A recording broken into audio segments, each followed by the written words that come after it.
আমাদের মা বোনেরা বেশিরভাগই বসে বসে নামাজ আদায় করেন, তাদের কি নামাজ হবে? বাড়িতে মেহেদি গাছ থাকলে নাকি মেয়েদের বিবাহ হয় না, দয়া করে এই বিষয়টি জানাবেন। আমরা যারা শহরে থাকি তারা চিরুনির সঙ্গে উঠে আসা চুল ফেলবো কোথায়? বাইরে ফেলার পর ময়লা ফেলা লোকেরা বিক্রি করলে কি আমাদের গুনাহ হবে? ছোট বাচ্চা যদি নামাজ পড়ার সময় সামনে এসে দাঁড়ায় বা খেলা করে, তাহলে কি তাকে সামনে থেকে সরানোর চেষ্টা করব, নাকি তাকে তার মতো খেলতে দিব? ছেলে সন্তানের যে কোনো একটি নামের শেষে মোহাম্মদ রাখা যাবে কিনা? শুরুতে মোহাম্মদ না রাখলে কি পাপ হবে? কোনো মুসলিম ব্যক্তি মারা গেলে আলহামদুলিল্লাহ বলা নিয়ে শরীয়তের বিধান কি? আমি ছোট থেকে শুনে আসছি তেঁতুল খেলে বা তেঁতুল গাছের নিচে হাঁটলে নাকি মেধা কমে যায়, এটা কি সত্যি? যে ব্যক্তি সরাসরি কাবাগর দেখবে তার জন্য হজ করা বাধ্যতামূলক, একথা কতটুকু সত্য? জুমার দিনে কাউকে জুম্মা মুবারক জানিয়ে শুভেচ্ছা জানানো জায়েজ আছে কি না? তেঁতুল গাছের কাঠ দিয়ে ঘর বানানোর ব্যাপারে কি কোনো নিষেধাজ্ঞা আছে? এটা কি অশুভ? শিক্ষকরা যদি শরীরের কোনো স্থানে প্রহার করে তাহলে সেই স্থান কি জান্নাতে যাবে? এটা ছোটবেলা থেকে শুনে আসছিলাম। নিজের হায়াত থেকে বাবা মা অথবা প্রিয়জন হায়াত বাড়িয়ে দেওয়ার দোয়া করলে কি গুনাহ হবে? বাচ্চা ডেলিভারির সময় ও পরে 40 দিন যে কাপড় মায়েরা পরিধান করেন, পরবর্তীতে সেই কাপড় ধুয়ে পরিধান করে কি নামাজ পড়া যাবে, নাকি সেই কাপড় ফেলে দিতে হবে? মাগরিবের জামাতের আগে কি আসরের কাজা নামাজ আদায় করা যাবে? সুরমা সোহরান আপনি লিখেছেন,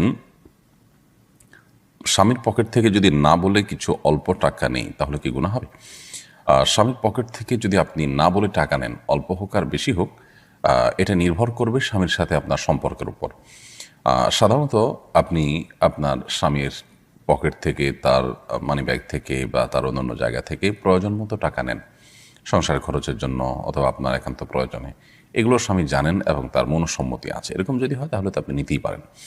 আর যদি সংসারের জন্য নয় বরং আপনার নিজের জন্য নেন এবং সেটা স্বামীর অজান্তে তিনি জানলে হয়তো আপনাকে প্রশ্ন মুখোমুখি করবেন অথবা কেন নিয়েছেন জিজ্ঞেস করবেন, অথবা তিনি যদি জানেন যে আপনি এটা নিজের সঞ্চয়ের জন্য বা নিজের অন্য কোনো কাজের জন্য, তার সংসারের কাজ ছাড়া অন্য কোনো কাজের জন্য নেন, তাহলে তিনি মনে কষ্ট পাবেন। এরকম যদি হয় তাহলে সেক্ষেত্রে এটা আপনার জন্য জায়েজ হবে না। কারণ ইসলাম স্বামী স্ত্রী প্রত্যেকের অ্যাকাউন্টকে আলাদা আলাদা করে দেখে, অতএব এই বিষয়গুলোকে আমরা গুলিয়ে ফেলার কোনো সুযোগ কিন্তু নেই। জান্নাতুল ফেরদাউস আপনি লিখেছেন, ছোট বাচ্চা যদি নামাজ পড়ার সময় সামনে এসে দাঁড়ায় বা খেলা করে, তাহলে কি তাকে সামনে থেকে সরানোর চেষ্টা করব, নাকি তাকে তার মতো খেলতে দিব? যদি সে আপনার খুব বেশি ডিস্টার্ব করে তাহলে সেক্ষেত্রে আলতোভাবে সরাতে পারেন, যাতে আমলে কাসির না হয়, অর্থাৎ আপনি সরাতে গিয়ে আবার এত বেশি মুভমেন্ট করলেন যে আমলে কাসির হয়, এরকম যেন না হয় সেই জিনিসটি খেয়াল করতে হবে। আর যদি সেটা না পারেন তাহলে, বা এত বেশি মুভমেন্ট না হয়, বরং সে যেটা খেলছে সে খুবই হালকা পাতলা খেলছে, এরকম যদি হয় তাহলে সেক্ষেত্রে তাকে তার মতো খেলতে দিবেন। আপনি অযথাই তাকে ধরতে গিয়ে নিজের নামাজের মনোযোগ নষ্ট করা কিংবা নামাজের যে কাইফিয়ত, নামাজের যে আপনার নামাজের যে অবস্থার মধ্যে আপনি আছেন সেটির পরিবর্তন করতে যাবেন, সেটার প্রয়োজন নেই। তাহারাত তানি আপনি লিখেছেন, আমরা যারা শহরে থাকি তারা চিরুনির সঙ্গে উঠে আসা চুল ফেলবো কোথায়? বাইরে ফেলার পর ময়লা ফেলা লোকেরা বিক্রি করলে কি আমাদের গুনাহ হবে?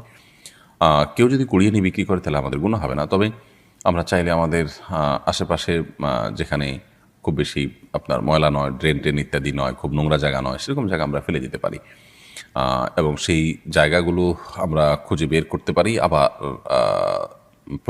প্রতিনিয়ত তো আর খুঁজে বের করা যায় না, তাহলে সেক্ষেত্রে আমরা কোনো এক জায়গায় সঞ্চয় করে রাখতে পারি। একসাথে হলে পরে কোনো মাটির নিচে পুঁতে ফেললাম বা কোনো জায়গায় ফেলে দিলাম, সেই কাজটি আমরা করতে পারি। মানুষের শরীরে কোনো অংশ বিক্রি করা জায়েজ নয়, এটা মানবতার অপমান।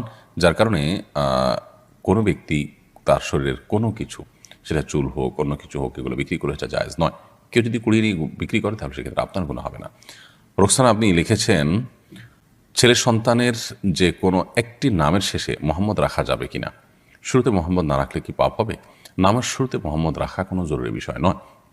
আমাদের এ অঞ্চলে একসময় হিন্দু মুসলিম উভয়ের নামের ধরন একরকম থাকার কারণে পার্থক্য করবার জন্য হিন্দুরা যেরকম তাদের নামের শেষ শুরুতে স্ত্রী লিখত, অনেক মুসলমানরাও স্ত্রী লিখতে হতো। তো তার সাথে পার্থক্য করার জন্য মোহাম্মদ এটি যুক্ত হয়েছে।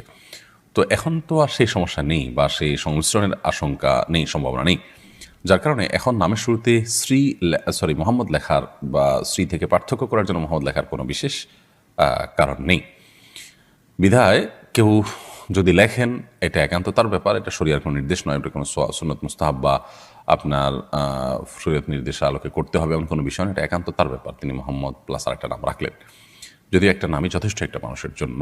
মোহাম্মদ একটি পূর্ণাঙ্গ নাম, অতএব একটা পূর্ণাঙ্গ নামের শুরুতে আবার মোহাম্মদ লেখার কোনো প্রয়োজন নেই। রাখলে শুধু মোহাম্মদ রাখি বা অন্য আরেকটা নাম রাখি, তারপরেও কেউ যদি দুটি রাখেন এটা একান্ত তার ব্যাপার। নামের শেষে যদি কেউ মোহাম্মদ যুক্ত করতে চান সেটাও একান্ত তার ব্যাপার। একই কথা শুরুতে শেষে যুক্ত করার মধ্যে কোনো পার্থক্য নেই। তানজিম যারা আপনি লিখেছেন, আমি ছোট থেকে শুনে আসছি তেঁতুল খেলে বা তেঁতুল গাছের নিচে হাঁটলে নাকি মেধা কমে যায়, এটা কি সত্যি? এটার কোনো বৈজ্ঞানিক ভিত্তি তো নেই এবং কোরআন হাদিসের আলোকেও এটি প্রমাণিত নয়। এটির কোনো অভিজ্ঞতা দ্বারা প্রমাণিত আছে কিনা আমি জানি না, তবে কোরআন হাদিস দৃষ্টিকোণ থেকে এরকম কোনো কথা তো নেই। বরং বৈজ্ঞানিকভাবেও তেঁতুল খেলে ব্রেইন কমে যায়, মেধা কমে যায়, এরকম কথা আছে বলে আমি জানি না। বিষয়টি আমি মানে কিছুটা ঘাটার চেষ্টা করেছি, তবে এরকম কোনো বিষয় আমার চোখে পড়েনি।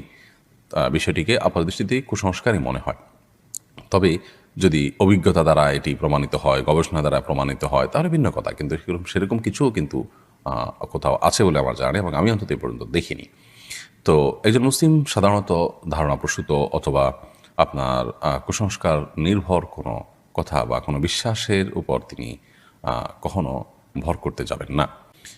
লুবনা জাহান লিজা আপনি লিখেছেন, যে ব্যক্তি সরাসরি কাবাগর দেখবে তার জন্য হজ করা বাধ্যতামূলক, একথা কতটুকু সত্য? আমরা ওমরা পালন করতে গিয়েছিলাম, সেখানে একজন এই কথা বলেছেন। সম্পূর্ণ ভিত্তিহীন এবং মন গড়া কথা। কাবাগর দেখলেই হজ ফরজ হয় না। হজ ফরজ হওয়ার সাথে সাধ্য এবং সক্ষমতার সম্পর্ক। কেউ যদি কাবাগর সরাসরি নাও দেখেন আর এদিকে তার মানে হজ করার মতো সামর্থ্য থাকে, তাহলে তার উপর হজ করা ফরজ হয়ে যায়। আর যদি কেউ দেখেন অথচ তার সামর্থ্য নয়, তাহলে তার উপর হজ করা ফরজ নয়। অতএব হজ করা ফরজ হওয়াটা কাবাগর সরাসরি দেখা না দেখার উপর নয়, বরং সক্ষমতা থাকা না থাকার উপরে।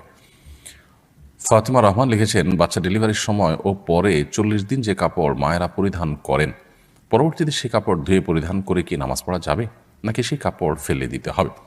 বাচ্চা ডেলিভারির সময় এবং পরবর্তীতে 40 দিন কাপড় থাকে, সেই কাপড়গুলো যদি নাপাক থাকে, রক্ত দিতে থাকে, সেগুলো ধুয়ে তো অবশ্যই তারা পবিত্র করে পড়তে পারবেন।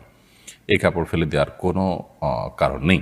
যদি সেগুলো পরিচ্ছন্ন করে পড়ার সুযোগ থাকে, অবশ্যই তারা পড়তে পারবেন। রিজন হাসান তাসিন আপনি লিখেছেন, নিজের হায়াত থেকে বাবা মা অথবা প্রিয়জনের হায়াত বাড়িয়ে দেওয়ার দোয়া করলে কি গুনাহ হবে? এরকম দোয়া আসলে কোনো অর্থবহ দোয়া নয়। কারণ আসলে আপনার হায়াত থেকে বাড়িয়ে আরেকজনকে দিবেন, বা কেউ কারোর হায়াত থেকে কমানো হবে, আরেক জায়গায় প্লাস করা হবে, মাইনাস করা হবে, এরকম কোনো অপশন নেই। আসলে আমাদের হাতে অন্তত নেই। আল্লাহ সুবহানাহু ওয়া তাআলা প্রত্যেকের জন্য যা বরাদ্দ রেখেছেন তিনি তাই ভোগ করবেন, কারণ সুন্নাহ সেটাই বলে। অতএব এরকম দোয়া করা অমূলক দোয়া, এ দোয়া অর্থবহ কোনো দোয়া নয়। আমরা যেটি করতে পারি সেটা হলো, যাদের নেক হায়াত বৃদ্ধি চাই তাদের জন্য আমরা আল্লাহর কাছে দোয়া করবো, আল্লাহ তার হায়াত বৃদ্ধি করে দেন, তাকে নেক হায়াত দেন, দীর্ঘদিন তাকে আপনি ইমানের সাথে বাঁচিয়ে রাখেন, আমলের সাথে বাঁচিয়ে রাখেন, সেটাও আমরা করতে পারি। কিন্তু অমুকের হায়াত থেকে, আমার নিজের হায়াত থেকে আপনি কমায় তাকে বাড়ায় দেন, এটার কোনো প্রয়োজন নেই। কারণ আল্লাহর কাছে তো অভাব পড়েনি যে আমারটা কমায় তাকে বাড়ায় দিতে হবে। হৃদয় আপনি লিখেছেন, মাগরিবের জামাতের আগে কি আসরের কাজা নামাজ আদায় করা যাবে? মাগরিবের জামাতের ঠিক আগ মুহূর্তে যদি হয়, সূর্য ডুবছে তখন করা জায়েজ হবে না। সূর্য ডুবে গেছে, মাগরিব রক্ত হয়ে গেছে, তারপর চাইলে আপনি কাজা করতে পারেন যদি সুযোগ থাকে। আর না হলে সূর্য ডুবার যথেষ্ট আগে, ধরুন সূর্য ডুবার 15 মিনিট আগে, 20 মিনিট আগে আপনি মাগরিবের আসরের নামাজ কাজা থাকলে সেটি পড়লেন, সেটি আদায় করতে পারেন, কোনো অসুবিধা নেই। এমনি ফিরোজ আলম খান আপনি লিখেছেন, তেঁতুল গাছের কাঠ দিয়ে ঘর বানানোর ব্যাপারে কি কোনো নিষেধাজ্ঞা আছে? এটা কি অশুভ? না, এরকম কোনো অশুভ নাই। যে কোনো গাছের কাঠে আমরা আমাদের ঘর বাড়িতে লাগাতে পারবো, এতে কল্যাণ কোনো ব্যাপার নেই। আমরা যদি এরকম কোনো কিছু মনে করে থাকি, সেটা একান্তই আমাদের কুসংস্কার ছাড়া আর কিছুই নয়। আহমেদ রবিন খান আপনি লিখেছেন, শিক্ষকরা যদি শরীরের কোনো স্থানে প্রহার করে তাহলে সে স্থানকে জানাতে যাবে, এটা ছোটবেলা থেকে শুনে আসছিলাম। একেবারে কুসংস্কারচ্ছন্ন কথা, ছোট পোলাপানকে প্রবোধ দেওয়ার জন্য, সান্ত্বনা দেওয়ার জন্য জাতীয় কথা বলা হতো। কিন্তু এরকম কথা বলা অনুচিত এবং ভুল কাজ। কোরআন হাদিসের নামে মিথ্যা কথা বললে সেটি ভয়াবহ গুনাহের কথা, সেটি থেকে আমাদের বেঁচে থাকা কর্তব্য। শিক্ষক কোনো জায়গায় প্রহার করলে সেটি জান্নাতে যাবে, জাহান্নাম থেকে মুক্ত থাকবে, এরকমটি ভুল কথা। এরকম যদি হতো তাহলে পুরো শরীরে শিক্ষককে দিয়ে হালকা পাতলা করে পিটিয়ে জাহান্নাম থেকে মুক্ত আমরা হয়ে যেতাম, খুব সহজ একটা ওয়ে হতো, তাই না? তো এরকম কোনো কথা কোরআন হাদিস দ্বারা প্রমাণিত না, সম্পূর্ণ মন গড়া কথা। সময় আইডি থেকে আপনি লিখেছেন, বাড়িতে মেহেদি গাছ থাকলে নাকি মেয়েদের বিবাহ হয় না, দয়া করে এই বিষয়টি জানাবেন। মানে এই ধরনের হাস্যকর এবং কুসংস্কারের জন্য কথাও আমাদের সমাজে আছে, আমার তো ভাবতে অবাক লাগে। মেহেদি গাছ নেই এরকম বাড়ি তো গ্রামে গঞ্জে খুব কমই আছে, তাহলে সেখানকার মেয়েরা কি সবাই তো আছে? গালিব আহমেদ লস্কর লিখেছেন, আমাদের মা বোনেরা বেশিরভাগই বসে বসে নামাজ আদায় করেন, তাদের কি নামাজ হবে? মা বোনরা কতটা বসে বসে নামাজ আদায় করেন আমি জানি না, তবে অনেক পুরুষদেরকে দেখি যে আমরা চেয়ারে বসে তারা নামাজ আদায় করেন। একান্ত আপনার সেরকম শরিয়াত আপনার অ্যালাউ করতে পারে সে পরিমাণ মাজুর হওয়া ছাড়াও তো মা বোন হোক আর পুরুষ হোক, যে কেউ হোক, সুস্থ সবল থাকা অবস্থায়ও তিনি যদি বসে বসে ফরজ নামাজ আদায় করেন, তার নামাজ হবে না। আর যদি নফল নামাজ পড়েন বসে বসে, তাহলে নামাজ হয়ে যাবে, সওয়াব কম হবে। আর যদি অসুস্থতার কারণে বসে পড়েন, তাহলে সেক্ষেত্রে সওয়াব কম হবে না, নামাজও হয়ে যাবে ইনশাআল্লাহ তাআলা। এছাড়া আব্দুল মালিক আপনি লিখেছেন, জুমার দিনে কাউকে জুম্মা মুবারক জানিয়ে শুভেচ্ছা জানানো জায়েজ আছে কি না? সাহাবীদের মধ্যে ঈদের দিনে পরস্পরকে অভিবাদন জানানো, শুভেচ্ছা জানানোর বিষয়টি প্রমাণিত। জুমার দিনে আলাদা করে কোনো শুভেচ্ছা বিনিময় বা অভিবাদন জানানো পরস্পরকে, এরকম কোনো বিষয় প্রমাণিত নয়। বিধায় জুমার দিনকে ঈদের যদিও হাদিসে এটাকে একরকম ঈদের দিন বলা হয়েছে, কিন্তু এটাকে আপনার ঈদের দিনের মতো শুভেচ্ছা বিনিময় সহ ঈদের অন্যান্য সুন্নাহগুলো এখানে ইমপ্লিমেন্ট করা, সেটা অবশ্যই সুন্নাহ সম্মত নয়। তাহলে জুমা মুবারক জানিয়ে শুভেচ্ছা করা এটা সুন্নাহ সম্মত নয়। তানজিনা মাহমুদ আপনি লিখেছেন, কোনো মুসলিম ব্যক্তি মারা গেলে আলহামদুলিল্লাহ বলা নিয়ে শরীয়তের বিধান কি? যদি লোকটি অনেক বেশি পাপিষ্ট হয়, তার কারণে মানুষ ক্ষতিগ্রস্ত হয়, তার মৃত্যুতে অনেক মানুষের মুক্তি মিলে, তাহলে সেক্ষেত্রে মানুষ ইন্নালিল্লাহ বলল, আলহামদুলিল্লাহ বলল, সেটা বলা অযৌক্তিক নয় বা নাজায়েজ নয়।